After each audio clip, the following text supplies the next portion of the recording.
সংস্কারটা পূর্ণ করে election fair হবে কিনা সেটার জন্য যে মাস লাগে আমরা তার জন্য প্রস্তুত আছি। 300 আসনে নির্বাচন করার সক্ষমতা জামাত ইসলামের আছে। আমরা 300 আসনে প্রার্থী আমরা প্রস্তুত করে ফেলেছি।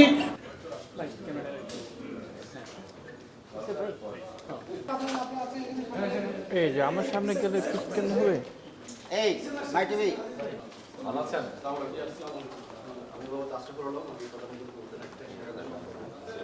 সামনে যান না, সামনে যান, ঢোকার ছবিটা নেন না ভাই, সুন্দর করে এখান থেকে তো জিনিসটা পায় না।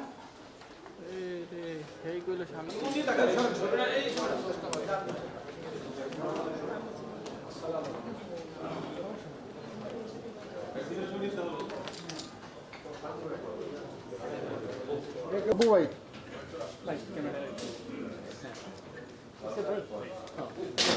একটা ছবি নিব, আপনার ভিডিও দিলাম ভাই।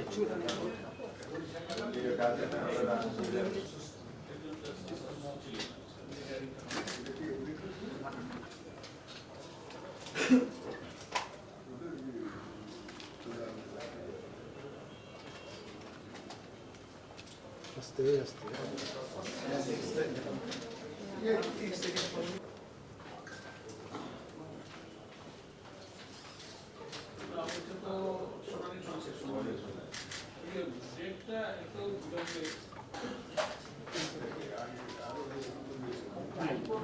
মাই টিভি আর বিটিভির বুমটা তো সাইডে দেন, একদম মুখ থেকে হটে গেছে।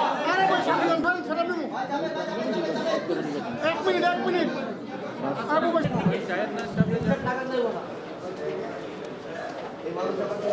রাহমাতুল্লাহি ওয়া বারাকাতুহু। এই মোবাইল দিছে দৌড়াদৌড়ি শুরু হইবে। আরে এক মিনিট যাবে আমার গেল কে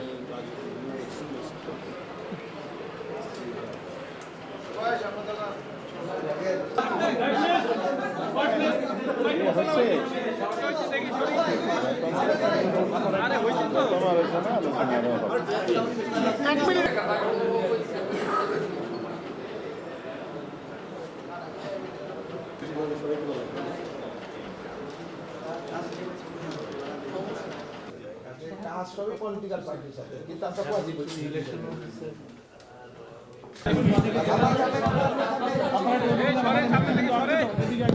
আরেকটা আপনারা একটা জায়গা দেন।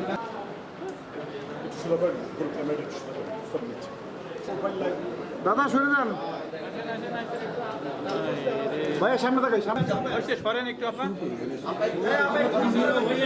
তাকাই তো বসে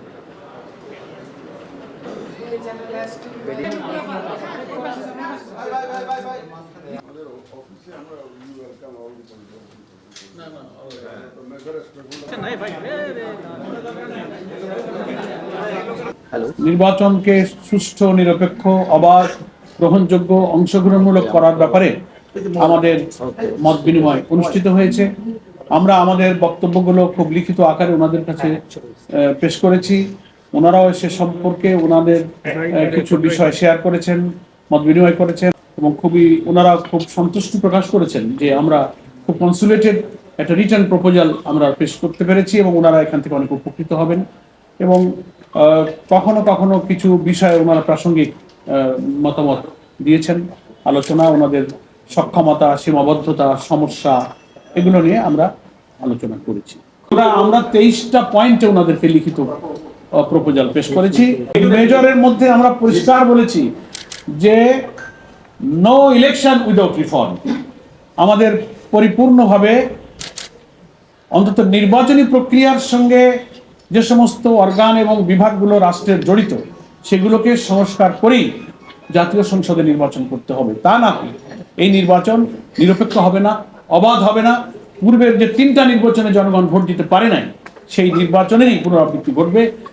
এদেশের জনগণ 2000 ছাত্র জনতার জীবন এবং প্রায় 30,000 ছাত্র জনতার যে আহত এবং রক্ত, এটা বৃথা যাবে। এই জন্য আমরা এটা বলেছি যে সংস্কার সম্পূর্ণ করে নির্বাচন প্রক্রিয়া সুষ্ঠু করতে যেটুকু সংস্কার লাগে, আমরা হোল রাষ্ট্রের সংস্কার আমরা বলি। এখানে অনেকে ভুল বোঝার চেষ্টা করেন। এটা করতে গেলে ইট উইল টেক টাইম। এটা একটা নির্বাচিত সরকারের দায়িত্ব, কিন্তু এই অন্তর্বর্তীকালীন সরকারের এটা দায়িত্ব নির্বাচনকে নিরপেক্ষ করার প্রয়োজনে যে সংস্কারটুকু ন্যূনতম প্রয়োজন তার জন্য যতটুকু সময় যৌক্তিক প্রয়োজন হবে জামাত ইসলামী সেই সময় দিতে প্রস্তুত। আমরা কোনো দিন মাস ক্ষণ বেঁধে দিইনি। জামাত ইসলামীর পূর্বের যে অবস্থান, আমাদের সম্মানিত আমির জামাত ডক্টর শফিকুর রহমান প্রথম থেকে আমাদের নির্বাচনী দিনক্ষণের ব্যাপারে যে অবস্থানের কথা জাতির সামনে ব্যক্ত করেছেন, আমরা আজকেও সেই অবস্থান ব্যক্ত করেছি। নিবন্ধনের বিষয়টা তো আদালতে পেন্ডিং আছে এবং আদালতে সেটা শুনানি চলছে। আমরা আশা করছি আমরা আদালতে ইনশাআল্লাহ ন্যায় বিচার পাবো। কমিশনকে আমরা তো পরামর্শ দিয়েছি যে জনগণের আকাঙ্ক্ষা কিন্তু জনগণ চায় যে স্থানীয় সরকার কাঠামোকে সচল করতে, সক্রিয় করতে, স্থানীয় সরকারের এবং গ্রামীণ অবকাঠামোতে উন্নয়ন, আইন শৃঙ্খলা, জনদুর্ভোগ কমাতে দজনগণের আকাঙ্ক্ষাই হচ্ছে স্থানীয় সরকার নির্বাচনটা আগে হোক। আমরা জনগণের এই আকাঙ্ক্ষার সাথে সমর্থন এবং সম্মান ব্যক্ত করেছি। গত 25শে নভেম্বর সরকারের যে রিফর্ম কমিশন করা হয়েছিল, নির্বাচন ব্যবস্থার যে কমিশন একটা গঠন করেছিল সরকার, আমাদের কাছে লিখিতভাবে ওনারা আমাদের প্রপোজাল চেয়েছিলেন। জামাত ইসলামের পক্ষ থেকে 25শে নভেম্বর রিটেন আমাদের একটা প্রপোজাল আমরা সেই রিফর্ম কমিশনের কাছে জমা দিয়েছিলাম। তার থেকে কিছু কিছু বিষয় আজকে আমরা এখানে মেইন বিষয়গুলো আমি একটু বলি। আমরা আমাদের আজকের প্রস্তাবনার মধ্যে বলেছি সেটা হচ্ছে প্রপোর্শনাল রিপ্রেজেন্টেশন, পিআর, আনুপাতিক প্রতিনিধিত্ব হারে যে নির্বাচনের ব্যবস্থা আধুনিক গণতান্ত্রিক বিশ্বে প্রায় 60টির অধিক দেশে এটা প্রচলিত আছে। নির্বাচনকে কালো টাকা এবং পেশি শক্তি থেকে মুক্ত করে ফ্রি ফেয়ার একটা ইলেকশন এবং পার্লামেন্টকে যদি দক্ষ পার্লামেন্টারদের দ্বারা, আইন প্রণেতাদের দ্বারা পরিচালিত করতে হয়, তাহলে এই পদ্ধতিটাই বাংলাদেশের জন্য খুবই উপযোগী। এটা আমরা প্রপোজ করেছি।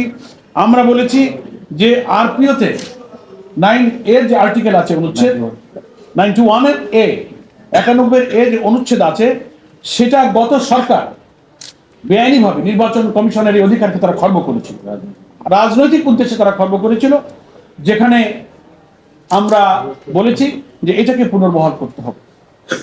যে কোনো নির্বাচনে অনিয়ম হলে ইলেকশন কমিশনকে সেই আইনে এখতিয়ার দেওয়া হয়েছিল অনুচ্ছেদে যে তারা আংশিক বা পুরো বাতিল করতে পারে।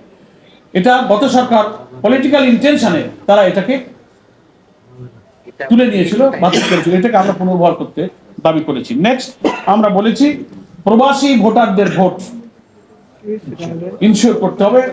প্রায় 1 কোটির অধিক ভোটার কিন্তু আমাদের প্রবাসে তারা আছে, এটাকে আমরা ইনশিওর করতে বলেছি। এবং আমাদের ভোটার তালিকায় নাম অন্তর্ভুক্ত করার ব্যাপারে যে প্রক্রিয়া চলছে, সেক্ষেত্রে প্রশাসনিক ইউনো অফিস, নির্বাচনের সাথে সংশ্লিষ্ট কর্মকর্তাদের হয়রানির বিষয়গুলো, অনেক ফাইলগুলো পেন্ডিং পড়ে আছে নানান ইস্যুতে, সেগুলো নিরসনের জন্য আমরা অনুরোধ করেছি। এবং আরেকটা মৌলিক ব্যাপারে আমরা কথা বলেছি, সেটা হচ্ছে যে সংবিধানের প্রতিটি নাগরিকের রাজনীতি করার এবং রাজনৈতিক দল গঠনের কিন্তু অধিকার আছে। তো নিবন্ধন আইন যেটা করা হয়েছে, যার ভিত্তিতে এখন বাংলাদেশের রাজনৈতিক দলগুলো 8 সালের পর থেকে রেজিস্ট্রেশনের সিস্টেম চালু হয়েছে। এর আগেও তো বহু ইলেকশনে আমরা অংশ নিয়েছি। এতে করা হয়েছে যে এত কঠিন শর্তগুলো দিয়ে এই আইনটা করা হয়েছে যে সকল রাজনৈতিক দলের এত কঠিন শর্ত পূরণ করে রাজনীতি করার অধিকার কিন্তু খর্ব করা হচ্ছে। এই জন্য আমরা এটা বলেছি যে এই আইনটা বাংলাদেশের সংবিধানের সাথে সাংঘর্ষিক, এটা বাতিল করা উচিত। রাজনীতি এবং দল করার অধিকার সকলের আছে, কঠোর শর্ত দিয়ে এখানে বিঘ্ন সৃষ্টি করা হয়েছে। এবং আমরা বলেছি সরকারি কর্মকর্তা এবং রাষ্ট্রের লাভজনক পদে অধিষ্ঠিত যারা, তাদের চাকরি থেকে বা দায়িত্ব থেকে অব্যাহতি অন্তত কমপক্ষে 3 বছর পূর্ণ না হলে তাদেরকে নির্বাচনে যোগ্য করা যাবে না। এই সমস্ত মেইন বিষয়গুলোতে আমরা আলোচনা করেছি। আরো তো প্রাসঙ্গিক খুঁটিনাটি রিলেটেড অনেক কথা আমরা গতকালকে গণমাধ্যমে বলি, সেটা তথ্য সঠিক নয়। আমরা চেক করে দেখেছি। আমরা জাতিসংঘ হিউম্যান রাইটস কমিশনের সঙ্গে ফ্যাক্ট ফাইন্ডিং, যত তথ্য, যত ইনফরমেশন, যত মেল, সব আমরা রেসপন্স করেছি। এই তথ্যটা কিভাবে এসেছে আমরা চেক করব, এটা তথ্য আমরা যাচাই করেছি, এটা সঠিক নয়। আমরা তো এটা বলেছি, এটা আমরা বলেছি গভর্নমেন্ট একটা টেন্টেটিভ আইডিয়া দিয়েছে।